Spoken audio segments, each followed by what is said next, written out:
സംസ്ഥാനത്ത് ട്രഷറി നിയന്ത്രണങ്ങളിൽ ഇളവ് പിൻവലിക്കാവുന്ന തുകയുടെ പരിധി 5 ലക്ഷത്തിൽ നിന്ന് ഇപ്പോൾ 25 ലക്ഷമാക്കി ഉയർത്തിയിരിക്കുകയാണ്. ഇത് സംബന്ധിച്ച നിർദ്ദേശം ധനകാര്യ അഡീഷണൽ സെക്രട്ടറി ട്രഷറി ഓഫീസർമാർക്ക് നൽകുകയും ചെയ്തു. അരുൺ സോളമൻ വിവരങ്ങൾ നൽകും. അരുൺ, സർക്കാരിന്റെ സാമ്പത്തിക പ്രതിസന്ധിയൊക്കെ മാറിയോ?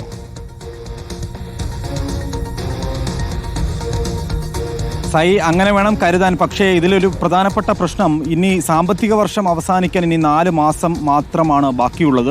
അത് മുൻകൂട്ടി കണ്ടുകൊണ്ടാണ് ഇപ്പോൾ കെ എൻ ബാലഗോപാൽ നേരത്തെ തന്നെ ഇത് സംബന്ധിച്ച് ഒരു നിർദ്ദേശം നൽകിയിരുന്നു. അതിൻ്റെ അടിസ്ഥാനത്തിലാണ് ഇപ്പോൾ ധനകാര്യ അഡീഷണൽ ചീഫ് സെക്രട്ടറി ഇപ്പോൾ ഈ ട്രഷറി ഡയറക്ടർ ഇത് സംബന്ധിച്ചിപ്പോൾ നിർദ്ദേശം നൽകിയിരിക്കുന്നത്.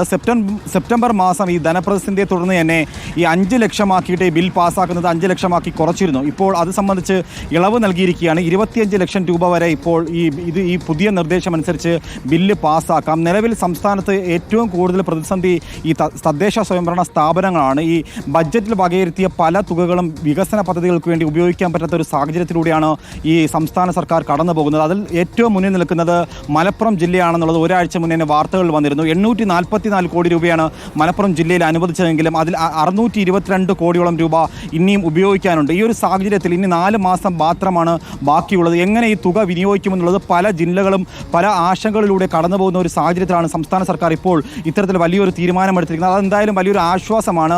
ഈ ഒരു സാഹചര്യത്തിൽ ഈ തുകകൾ എത്രയും വേഗം ഇപ്പോൾ ബില്ല് പാസ്സാക്കി ക്യൂവിൽ വച്ചിരിക്കുകയാണ്. കാരണം ഈ പദ്ധതികൾ അല്ലെങ്കിൽ ഈ തുകകൾ പിന്നെ ലാപ്സായി പോകുന്ന ഒരു സാഹചര്യം ഉണ്ടാകും. അതുകൊണ്ട് തന്നെ ധനകാര്യ വകുപ്പ് അത്തരത്തിലൊരു നീക്കം നടത്തിയിട്ടുള്ളതും ഈ കരാർ അടിസ്ഥാനത്തിൽ ജോലി ചെയ്യുന്നവർക്കൊക്കെ വലിയൊരു ആശ്വാസകരമായിട്ട് ഉള്ള ഒരു തീരുമാനം സർക്കാർ നേരത്തെ തന്നെ എടുത്തിരുന്നു. ഇപ്പോൾ നിലവിൽ 25 ലക്ഷം രൂപ വരെ ഇനി ബില്ല് പാസ്സാക്കാം. ഇതിന് ധനവകുപ്പിന്റെ മുൻകൂറുള്ള അനുമതിയും വേണ്ട. ആ ഒരു സാഹചര്യത്തിലൂടെ ആണ് ഇപ്പോൾ കടന്നുപോയത്.